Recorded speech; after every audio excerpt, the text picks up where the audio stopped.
Ja, dit is een liedje van 500 woorden en 7 akkoorden, want meer ken ik er niet.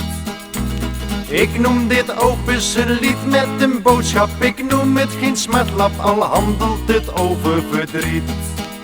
Ik kan het u wel niet zo bloemrijk vertellen als Guido Gezelle en ook niet zo als Joost. Ik schrijf het maar neer op mijn eigen manier bij een koud glaasje bier en ik zeg u alvast maar proost. Ja, dit is het lied van een warme bakker, zo'n arme stakker die werkte als een paard. Diep in de nacht bakte hij al zijn broodjes voor kinderen en grootjes en voor zijn vrouw een taart.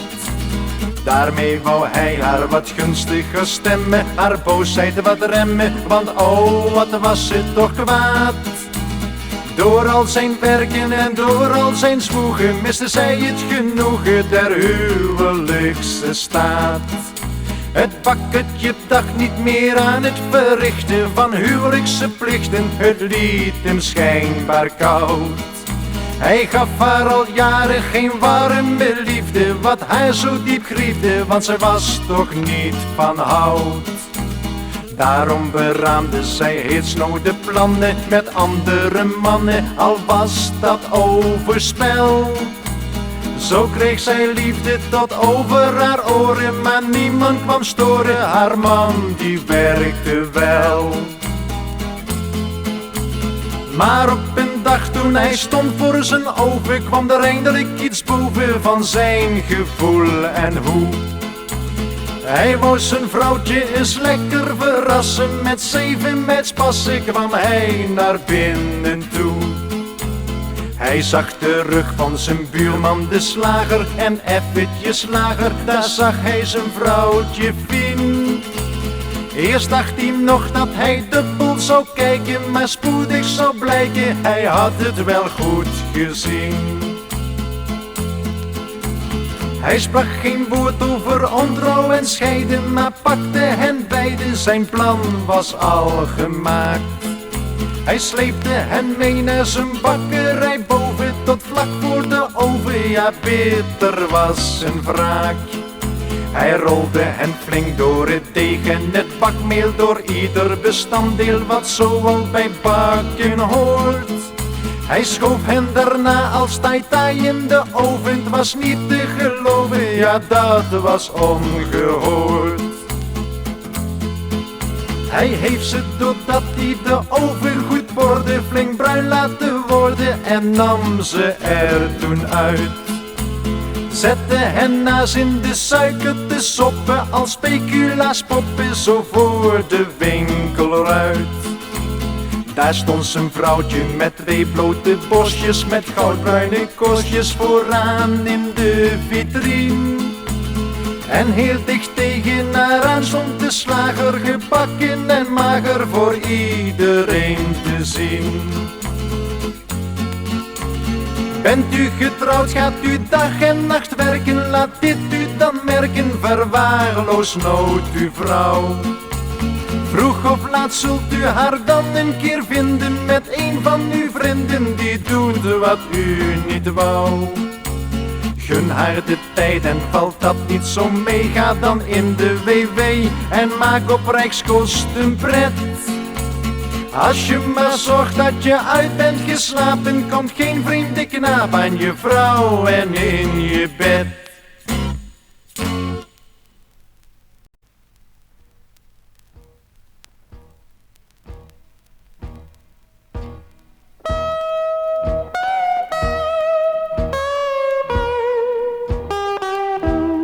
De stad is leeg, de straten donker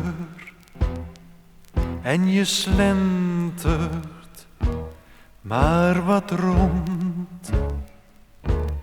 Tussen het straatvuil wat geflonker, het blijken scherven. En je ziet je schaduw op de grond.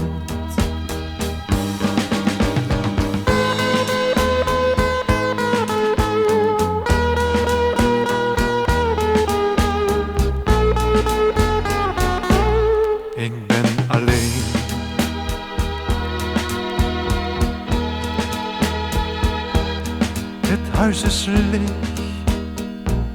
de kamers donker, de venster uit is kil en koud. Je drinkt nog wat, wordt alsmaar dronker. Je zegt kop op nou. En je kotst, je huilt, je voelt je oud.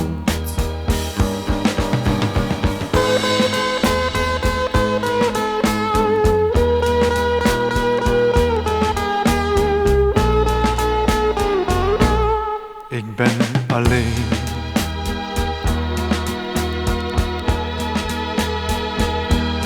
De klok slaat 2. Je gaat naar boven.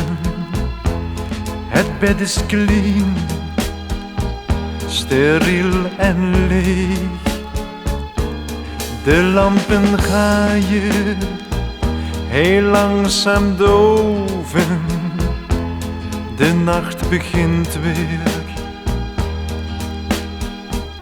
Een Grolse kat jankt in de steeg.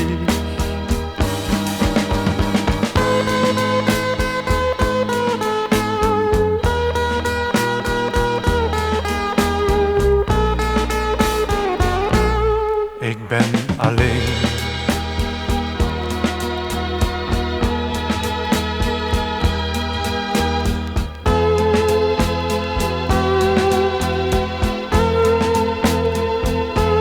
De slaap blijft weg. Je denkt aan vrijen. Het bed is groot, te groot voor één. Je voelt een kuil, daar heel dicht bij je, waar niemand ligt nu. En je tassen en niets, je bent alleen.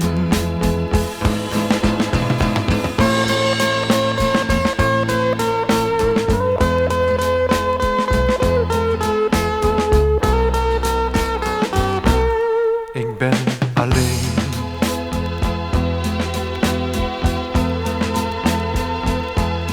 Het ochtendlicht stroomt langzaam binnen, met bleke stralen op het behang. Je hunkert weer naar wat beminnen, al hoeveel nachten. Een nacht als deze duurt zo lang.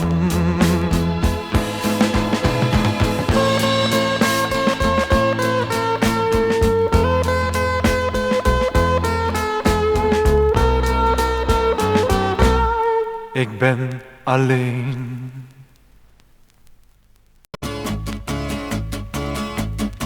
We nemen er nog één op de gezondheid van een volk dat verdroogt in een of andere woestijn, en die ondanks hun ellende altijd nog gelovig zijn. Die hun Allah smeekten, geef ons regen, maar hem desondanks niet kregen, omdat die is bestemd voor ons eigen werelddeel. Ja, zelfs daarvan hebben wij je veel te veel. Gezondheid, want straks belt weer zo'n lieve zus met bij zich een collectebus. Dan geef ik wel een dubbeltje, een kwartje of een gulden of een rijksdaalder. En als ze heel lief voor me is, die lieve zus, dan stop ik haar misschien een tientje in haar bus. We nemen er nog één op de gezondheid van een volk dat verhongert en zich aan de haren rukt, omdat een hele graanoogst weer een keertje is mislukt. Omdat Allah weer een keer niet schroomde en hun akkers overstroomde. Ik ril wanneer ik denk aan dat land hier ver vandaan, en ik vreet maar weer een lekkere halve haan. Gezondheid, want straks belt weer zo'n lieve zus met bij zich een collectebus. Dan geef ik wel een dubbeltje, een kwartje of een gulden of een rijksdaalder. En als ze heel lief voor me is, die lieve zus, dan stop ik haar misschien een tientje in haar bus. We nemen er nog één op de gezondheid van een volk zonder kleren in zo'n godvergeten kamp, waar ze kwamen na hun vlucht voor kogels en kanonnen dan, die niet naar hun land meer kunnen omdat anderen het hunne, als buitbezien van oorlog of van politiek. En mijn vrouw der Bontja staat zo magnifiek. Gezondheid. Want straks belt weer zo'n lieve zus met bij zich een collectebus, dan geef ik wel een dubbeltje, een kwartje of een gulden of een rijksdaalder. En als ze heel lief voor me is, die lieve zus, dan stop ik haar misschien een tientje in haar bus. We nemen er nog één op de gezondheid van de mensen in de missie en die van ontwikkeling, want datgene wat zij verrichten vind ik toch zo'n prachtig ding. Ik moet er toch een keer aan denken om mijn ook eens iets te schenken, wat afgedragen schoenen of een ouderwetse jas, misschien wel die waar ik mijn auto nu in was. Gezondheid. Want straks belt weer zo'n lieve zus met bij zich een collectebus, dan geef ik wel een dubbeltje, een kwartje of een gulden of een rijksdaalder. En als ze heel lief voor me is, die lieve zus, dan stop ik haar misschien een tientje in haar bus. Gezondheid.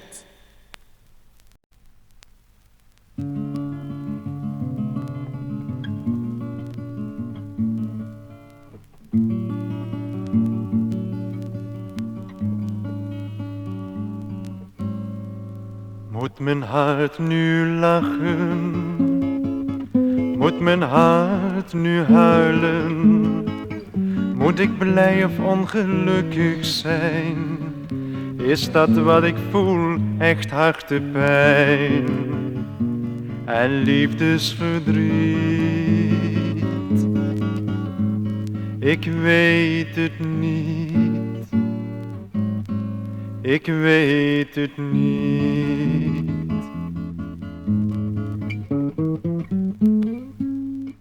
Moet mijn hart nu breken? Moet mijn hart nu smeken om een woord van steun, een woord van troost, omdat jij een ander leven koos? Heb ik nu verdriet? Ik weet het niet. Ik weet het niet. Want het was al van begin af aan een huwelijksboot die moest vergaan, met scènes rauw en turbulent, omdat jij nu eenmaal anders bent. Moet mijn hart nu lachen? Moet mijn hart nu huilen? Ik moet eerlijk zijn, ik mocht je graag, maar of het liefde was, dat blijft de vraag. Heb ik nu verdriet? Ik weet het niet.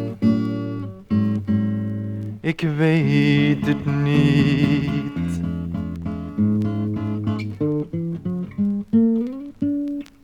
Ik wist niet bij ons trouwen dat jij het hield met vrouwen. Ach, je trouwde mij maar voor de schijn, als camouflage voor je anders zijn.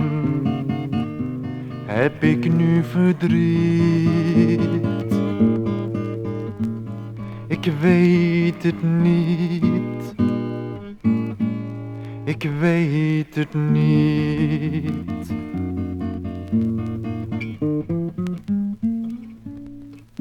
Ja, jij hebt de mannen uit je hart gebannen. Je walgde van me als ik bij je kwam, als ik dat waar we voor getrouwd zijn nam. Waarom je mij toch liet? Ik weet het niet. Ik weet het niet. Nu heb jij de knoop dan doorgehakt. Je hebt je boeltje bij mekaar gepakt. Je leeft nu samen met je hartsvriendin. Bij haar krijgt jouw leven werkelijk zin. Moet mijn hart nu lachen? Moet mijn hart nu huilen? Moet ik blij of ongelukkig zijn? Is dat wat ik voel echt hartepijn? Of liefdesverdriet? Ik weet het niet. Ik weet het niet.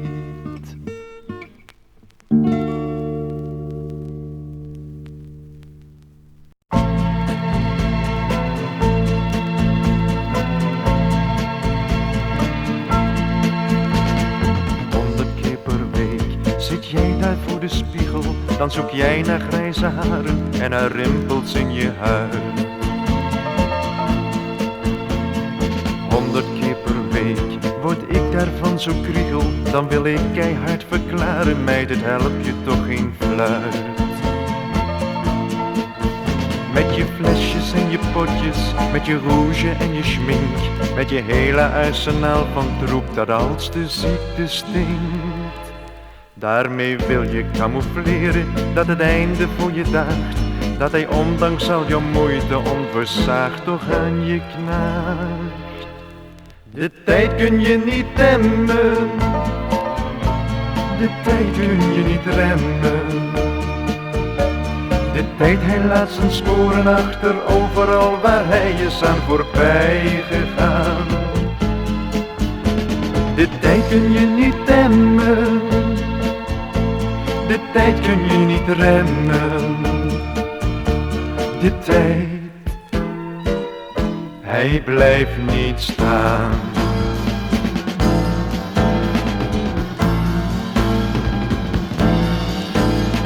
'S Avonds tegen 8, dan ben je niet te houden. En dan moet ik met je meegaan naar zo'n duistere discotheek.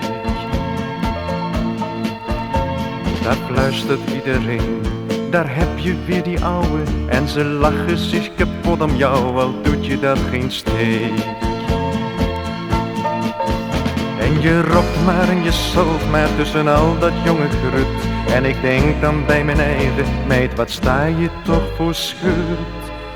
Tussen al die jonge mensen waar je oma van kon zijn, doe je net of jij vergeet dat hij voorbij vliegt als een trein.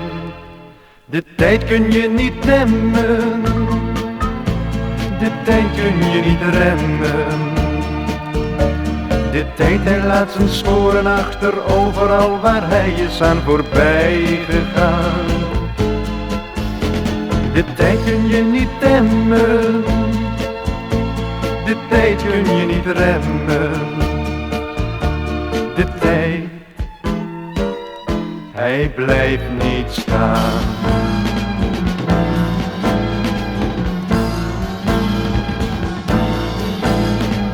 Morgens om 8 uur doe ik mijn ogen open, dan zie ik jou zonder tanden naast me liggen in ons bed.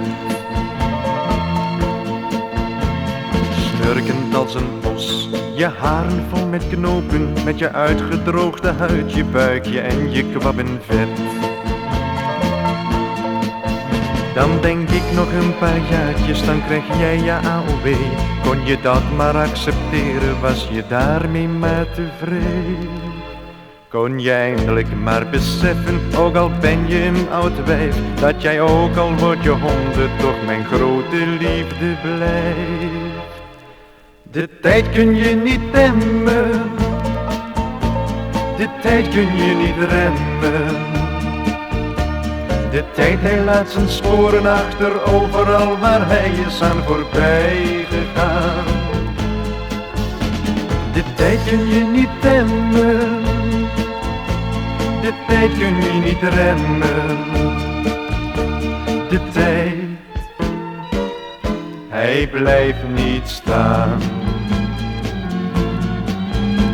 De tijd, hij blijft niet staan.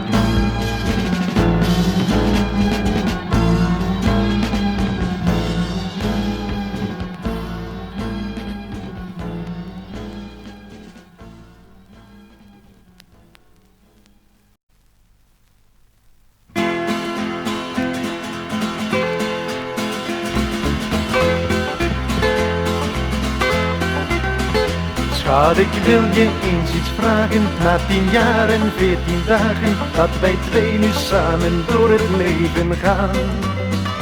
Hoe heb jij die vele jaren van ons samen zijn ervaren? Hoe kijk jij na al die tijd tegen me aan?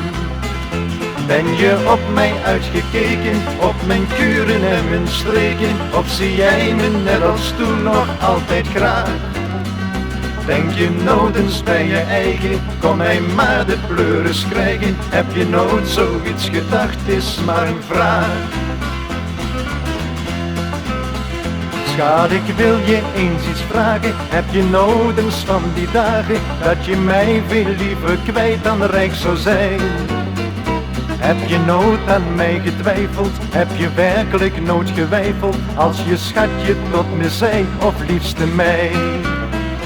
Had je nooit in zwoele nachten nog veel zwoelere gedachten? Heb je nooit een keer een slippertje gewaagd? Dacht je nimmer aan vertrekken en nooit laten maar verrekken? Heb je nooit zoiets gedacht, is maar een vraag. Als je mij mijn bier hoort lurken en me 's nachts naast je hoort snurken, ben ik dan voor jou nog steeds die knappe vent waar je vroeger mee kon pronken, waar geen ander naar mocht lonken? Of ben ik nog slechts een waardeloos serpent?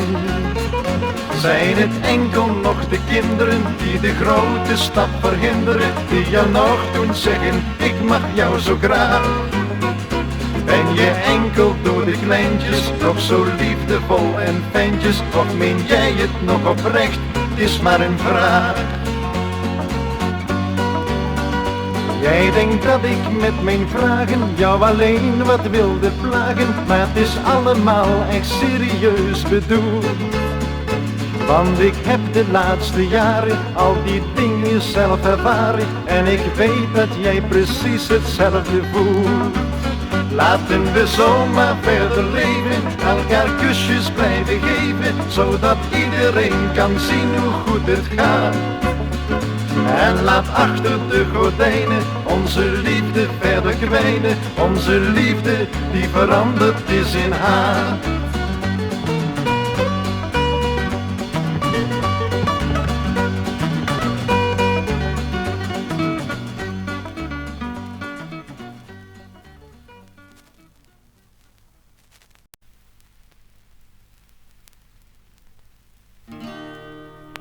De wereld moest vol mensen zijn die nog geloofden in het leven.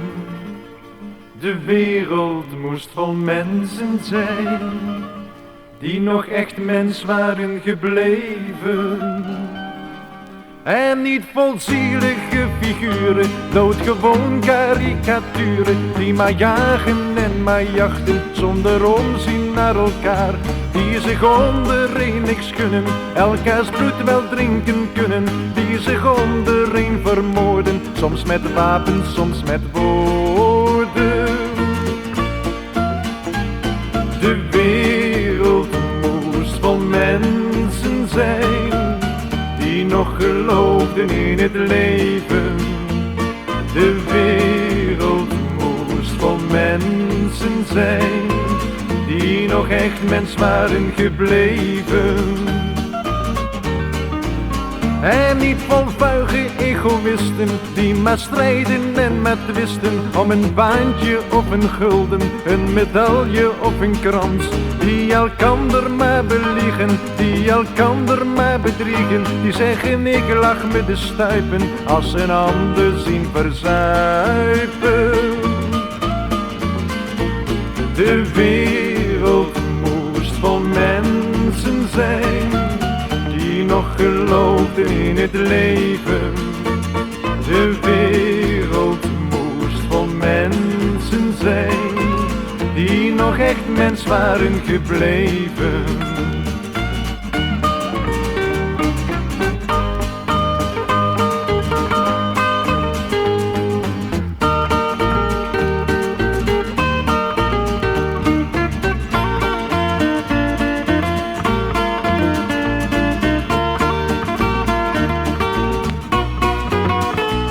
De wereld moest vol mensen zijn die nog geloofden in het leven.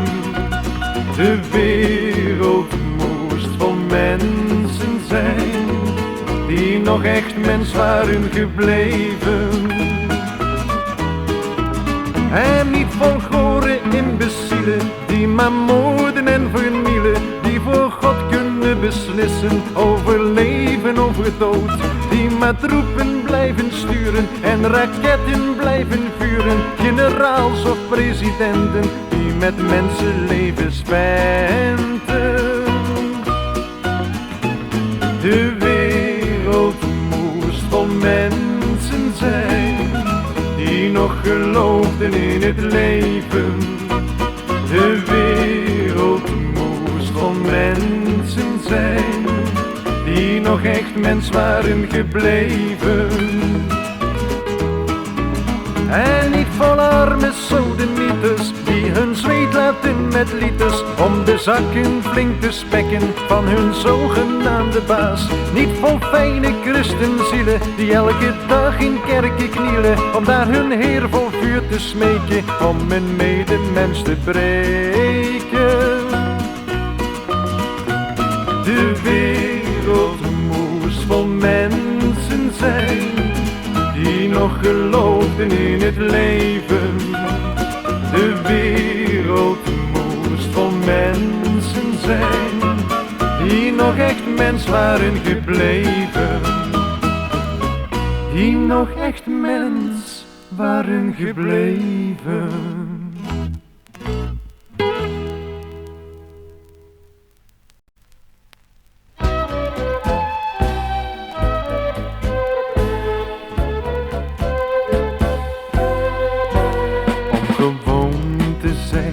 Gewoon te doen, om doodgewoon te leven, dat is in onze maatschappij niet iedereen gegeven. Want diegene die noodgewoon is geweest, maar wel in zijn gedachten dacht steeds gewoon te zijn geweest. Wat moet die mens toch ontzettend gewoon zijn in al zijn gedachten.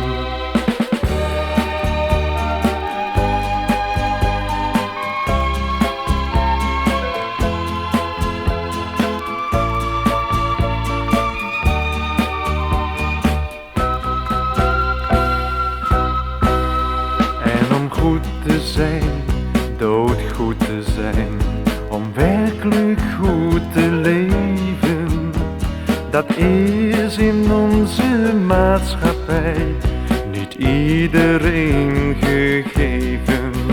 Want diegene die nimmer goed is geweest, maar wel in zijn gedachten dacht altijd goed te zijn geweest.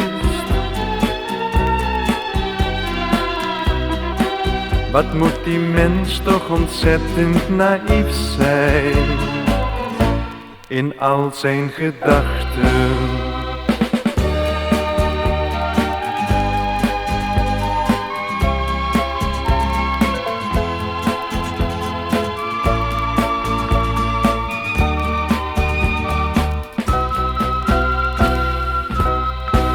Om het goed gewoon te zijn, toch gewoon goed te zijn. Gewoon maar goed te leven, Dat is in onze maatschappij niet iedereen gegeven. Want diegene die altijd goed is geweest, maar nimmer in zijn gedachten dacht aan hoe goed hij wel is geweest. Wat moet die mens toch ontzettend gelukkig zijn in al zijn gedachten.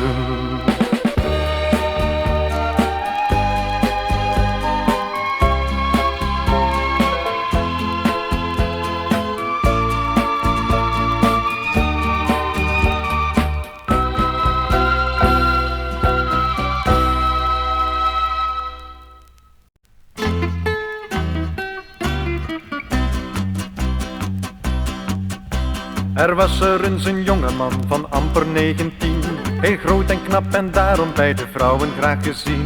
Maar hij moest door het leven als een kerel zonder geld, en tevens was hij ook niet zo op werken gesteld. Zijn vader, die niet nader aan u voor te stellen is, die zei je moet iets ondernemen, anders gaat het mis. Wat heb je aan je schoonheid als je arm bent als Job? Gebruik je chance en tik een rijke dame op de kop. De jongeman vond dat een crimineel idee van pa. Hij liep nog harder dan voorheen de vrouwen achterna. Hij dacht, wanneer ik dat nog maar geconcentreerd blijf doen, dan tref ik op een goeie nacht wel eentje met veel poen. Want geld maakt niet gelukkig, maar makkelijk is het wel. Nee, geld maakt niet gelukkig, maar makkelijk is het wel. Zo kwam hij op een avond bij een groot en mooi kasteel. Daar woonde heel alleen de hertogin van Repelsteel. Ze had al grijze haren en wat rimpels in het gezicht. Dat kon niet anders, want zij was al 71. De jongeman, hij klopte aan, heel stoer en heel kordaat. De hertogin deed open en ze viel haast van de graad. De sprookjesprins waarvan zij droomde 55 jaar, stond nu met alles erop en dran in werkelijkheid voor haar. Nu komt hij niet meer van me af, zo dacht de hertogin. Met hem haal ik de schade van die 50 jaar wel in. En hij dacht, nu is het gepak, ik doe geen andere keus. Hier val ik in de margarine met mijn mooie neus. Want geld maakt niet gelukkig, maar makkelijk is het wel. Nee, geld maakt niet gelukkig, maar makkelijk is het wel. Ze trouwden en de hertogin die zo lang had gevast, die wilde dag en nacht naar bed en hij gaf dus maar gas. Hij deed er zelfs een schepje op, want hij wist dat zijn vrouw, gezien haar leeftijd, zo een tempo niet lang houden zou. Zo'n 7 maanden hield ze het vol, die oude hertogin.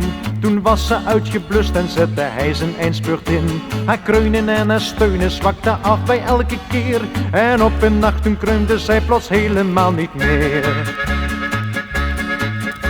Hij zet een laatste actie in voor alle zekerheid. Nog even en zijn grote doel was een voldongen feit. Na 5 minuten gaf zij nog een lange ademstoot.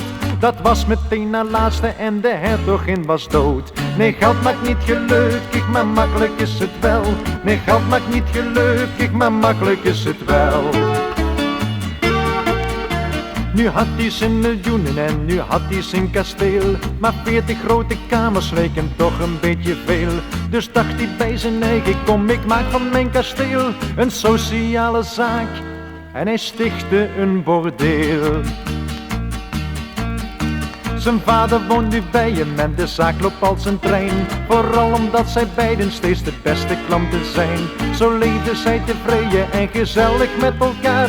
En als ze niet eerder doodgaan worden zij wel 100 jaar. Nu hoop ik maar dat men hem straks een erelintje geeft, omdat hij onze maatschappij een dienst bewezen heeft. Want naast zijn sociale werk met zijn hoerentent loopt hij nooit meer in de WW, dus kost hij ons geen cent. Want geld maakt niet gelukkig, maar makkelijk is het wel. Nee, geld maakt niet gelukkig, maar makkelijk is het wel. Nee, geld maakt niet gelukkig, maar makkelijk is het wel.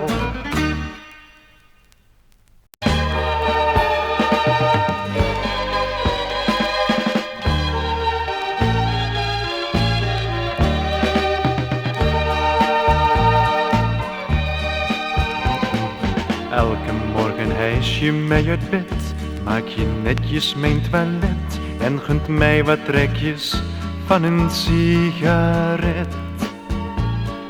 Elke morgen nu al 7 jaar sta je steeds weer voor me klaar, breng je al mijn zaken netjes voor mekaar.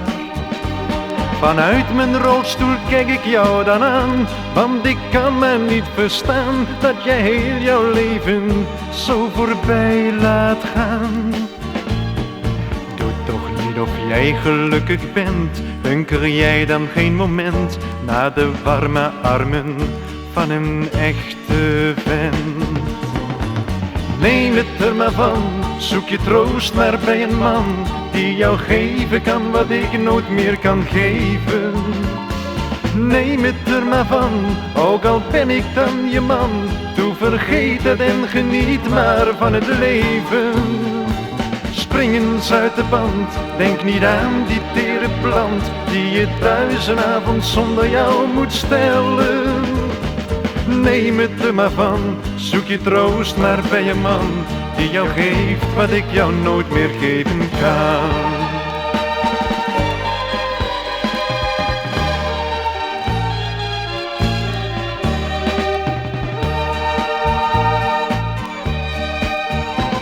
Een auto die opeens de bocht uitschoot en veranderde in schroot, maakte mij die dag opeens voor 3/4 dood.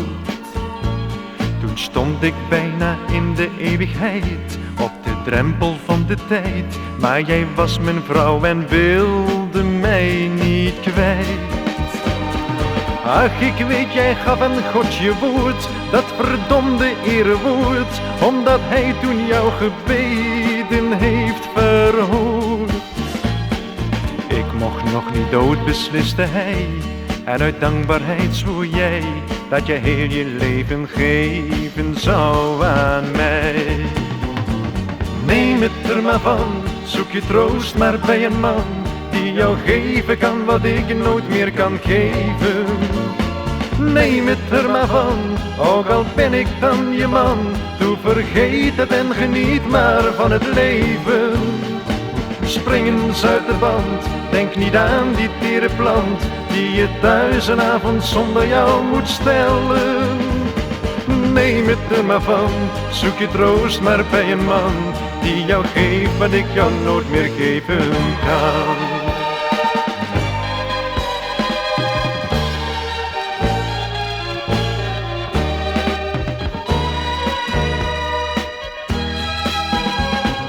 Jij doet zo gedegen en zo braaf, maar je bent toch niet mijn slaaf. Ik wil niet dat jij je om mij leven begraaft. Wees niet bang, je komt niet in de hel, want jouw God begrijpt toch wel wat je mist bij mij, dat is het liefdespel. Leef weer net als vroeger, zeg niet nee, drink en dans in een café, en als jou een man bevalt, ga met hem mee. Maar beloof me wel wanneer je zwicht, doe dan je ogen dicht en denk dat ik het ben die naast jou ligt. Neem het er maar van, zoek je troost maar bij een man die jou geven kan wat ik nooit meer kan geven. Neem het er maar van, ook al ben ik dan je man, doe vergeet het en geniet maar van het leven. Spring eens uit de band, denk niet aan die tere plant die je thuis een avond zonder jou moet stellen. Neem het er maar van, zoek je troost maar bij een man die jou geeft wat ik jou nooit meer geven kan.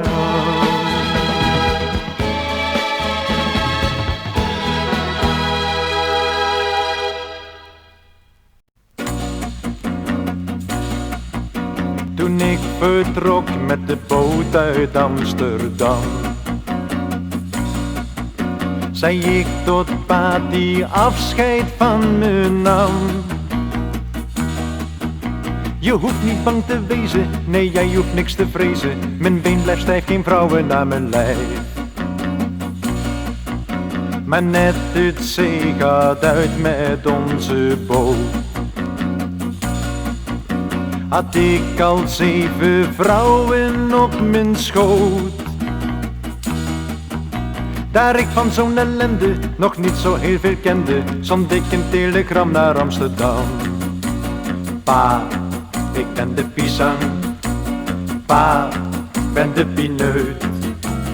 Pa, ik ben de pisang. Ik hang erin, ik hang erin, met mijn hele reutemeteut. Maar pa die had de allergrootste pret. Hij liet me smoren in mijn eigen vet. Ik wou me laten zitten, maar ze bleven naar me klitten. Ik stond te kijken met 7 tegelijk. Maar bij die 7 bleef het niet, oh nee. Het werden er nog meer op volle zee. Weldra kon je er 15 haar bezig aan mijn lijf zien. Weer ging een telegram naar Amsterdam. Pa, ik ben de pisang. Pa, ik ben de pineut. Pa, ik ben de pisang. Ik hang erin, ik hang erin, met mijn hele reutemeteut. Het antwoord van mijn pa was eerste klas. Hij schreef precies wat de remedie was. Zijn antwoord was voor mij dus het eitje van Columbus. Ik was tevreden, want alles kwam oké. Want aan de wal in zo'n Arabisch land vroeg ik ze alle 15 om hun hand. Nu zit ik met mijn harem in verre Abdelgaren. Geen telegram gaat meer naar Amsterdam. Pa, ik ben de pisang. Pa, ik ben de pineut. Pa, ik ben de pisang. Ik hang erin, ik hang erin, met mijn hele reutemeteut.